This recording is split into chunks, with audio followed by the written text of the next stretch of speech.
step for all of the Venezuelans. We've been waiting for this for so long. Yeah. So you're here, you're happy to see... Of course! And I want to see all of the rest of the regime that is still in Venezuela.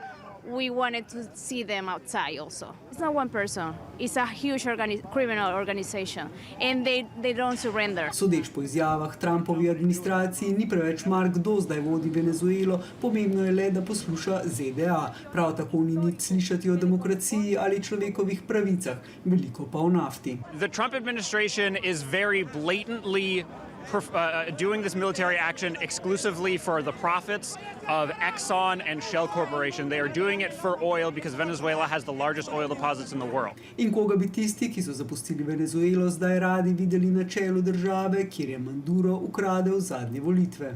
Edmundo González Urrutia, that was our elected president.